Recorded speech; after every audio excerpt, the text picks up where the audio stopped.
Yeah, I do think of it. I think of how fortunate I am to be here and to do 35 combat missions.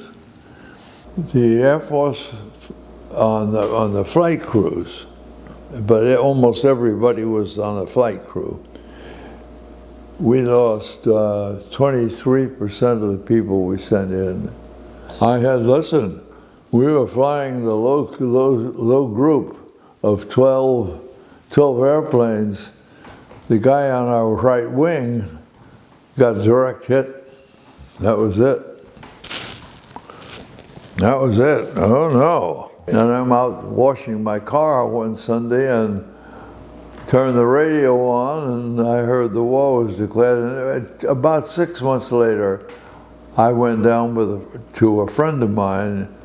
I went into him and I said, "What do you think about the Air Corps?" Well, he says, "Get in that line." He says, you don't have to sign anything. Just get in that line and see how you go through. And these are guys getting their seeing if they can make it. Yeah.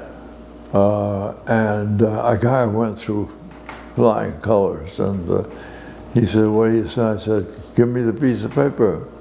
And I signed it right there, and I called my wife, and she knew I wanted to go. I didn't want to go in the Army. I didn't want to slog around and eat those damn little things that they had, rations, and the Navy never interested me at all. I thought living in a hammock is about as bad as I could ever think about living. And I just don't know where it is, but it was a little dinky place, and it was a little dinky mission, but we got shot at. And it was an oil refinery. The Germans had to keep that oil refinery going. They had to keep all their oil refineries going because that was going to kill them if they didn't. And but I was at 2 missions that we lost 25% of what we sent in. I mean, it just, and not one guy in our airplane ever got hit. That's amazing. Yeah, I was behind the bombardier on one mission. I can remember the glass breaking, and I looked down, and right across here he had a piece of some kind of a vest, and it just tore that thing, but never touched him. And that was shrapnel. We never had anybody ever get hit. I was a very, very lucky guy. There were big oil refineries. One was on the Mosel River, and one was on the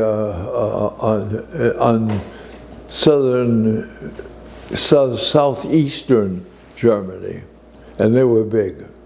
And they had to keep those going. And when you went in there, they had, the Germans at that time, we pretty much had their flight crews down, but the ACAC, or the anti-aircraft, was good. I mean, they took a bunch of up to maybe 10, and they shot in a group, and they just carried it right with you, and just kept it. And they would all you did was look out the window, and the crashing glass and everything, and you saw the burst, and you just wondered after the burst whether you were going to get it. The main reason, the main problem was that wings of the B-17 had most of the gas. And if you had that hot shrapnel hit that gas, it's curtains, baby. It's curtains. I'm 34 missions, and looking at the sky, and God, the 35th, let me have a milk run. Because I never had a milk run. Milk run being, of course, no no shooting. So we're second in line in the bombing run, and the first guy in line calls and says, "We have to make a 360 turn. We've got a problem here." Blah blah blah blah blah, and the commander of our group, of the field I came from, said, "No, we're not going around, we're going through."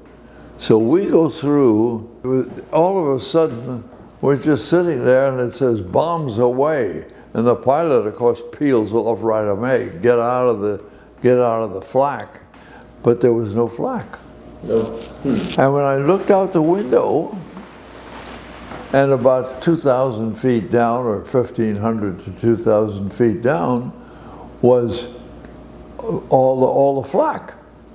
The Germans hadn't hit the right place they were yet. at the wrong altitude. Yeah, they had the wrong altitude. So we came through. Not one shot fired. It was the only time I went that I didn't get shot at. And then Helen said, "Let's turn on see what's on the radio."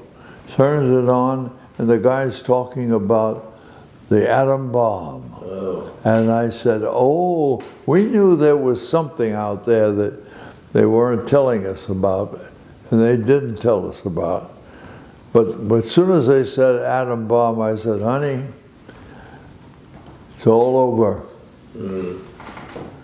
And when the next week they hit Nagasaki with another bomb, and that was it was just a question then of getting out.